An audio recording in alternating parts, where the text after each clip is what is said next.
Hi, Charlie. My name is Kayla. I'm from Austin, Texas, and I wanted to say I'm very excited to be here.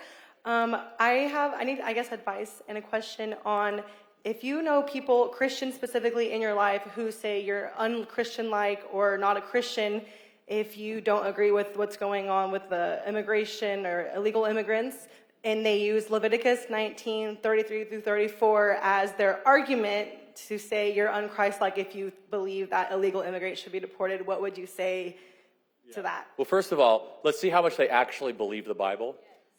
So say, oh, you want to talk about Leviticus 19. Do you know that in Leviticus 18, it says that homosexuality is wrong and that a man shall not lay with another man?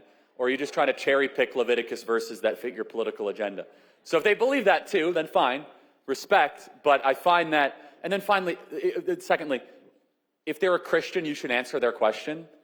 If they're not a Christian, just roll your eyes, be like, why do you, who don't believe in what I believe, have to justify what I believe to you, where you're just trying to deconstruct my faith? I think it's largely a waste of time.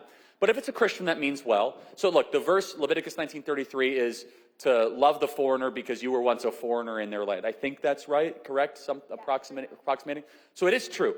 Throughout the Bible, the verses that are most used by pastors when it comes to immigration is about loving the foreigner and loving that person that might come into your land. Interestingly, in ancient Israel, there were two different words for foreigner. I think it's like zer and mer. I could be wrong. But it basically, one word would mean that which assimilates and that which does not assimilate. But did you know there's an equal amount of verses that person might not tell you, like Deuteronomy 28, I think that's about right, where it says, be careful who you let into your gates because they one day can become your masters. The whole idea of borders is a Christian and biblical idea. Let's look at one of my favorite books of the Bible, which I think is Trump's favorite book of the Bible, because it's all about building the wall. It's literally called, it's Build the Wall. It's the book of Nehemiah. The entire book of Nehemiah is about building the walls around Jerusalem, building the walls of Israel. Now, did they build the walls because they hated people outside, or because they loved the holy covenant that God gave them and they needed to protect it against the threats outside? The whole idea, though, of expelling those in your land, it says very clear in the book of Deuteronomy that these are the guide stones of your nation. If you are to move a single stone, you'll be expelled outside of the nation. So let's kind of go through the thinking when it comes to immigration, which is very important. We are a nation, and nations are a godly idea. We know this because in Genesis 11, Nimrod wanted to create a city and a tower to his own name. We call this the Tower of Babel story. And he says, I want to have a one world government, all collected together. How did God respond to that? He scattered them amongst the peoples and the languages of the world. Nations and border states has always been a uniquely biblical idea. You see, the Roman Empire wanted to take over the entire world. Alexander the Great wanted to take over the entire world. The idea of boundaries and borders is actually rooted in humility, that we don't run the entire planet, that we have a jurisdiction that we are here to steward and we're here to look after.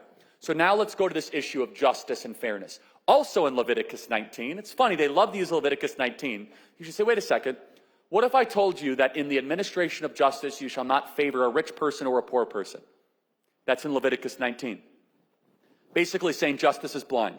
So you should respond to your friend and say, do you believe that when we administer justice, the laws, we should not give favor to poor people because they're poor? And if they say no, then they don't believe in Leviticus 19. Meaning, immigration law must be enforced to everybody, regardless of the sob story that they give. Otherwise, you do not have immigration law. Now, this might bother some people. They say, well, you know, they come into the country because they want a better life. Am I allowed to rob a bank because I'm hungry? Am I allowed to take my neighbor's stuff because I need it? No. In fact, stealing is wrong, regardless of the story that you tell yourself. We are a nation of laws because we are a Christian country that believes that the law is a teacher and a law is a civil instrument towards a free and orderly society. Under no biblical context is it God's wishes for our nation to have chaos and uneasiness or unruliness. Do you think that God smiles when 20 million people come into the country uninvited? When girls are sex trafficked across the southern border, or the cartels are wreaking havoc over the border? And understand, there's a variety of laws that people break when they come across the southern border. 8 U.S.C. 1312, 8 U.S.C. 1325, 8 U.S.C. 1830. These are a variety of laws, not just breaking into the country. Do you know that if you come into America by federal law, you have to then tell the federal government your address within 30 days, and you have to do so every single year?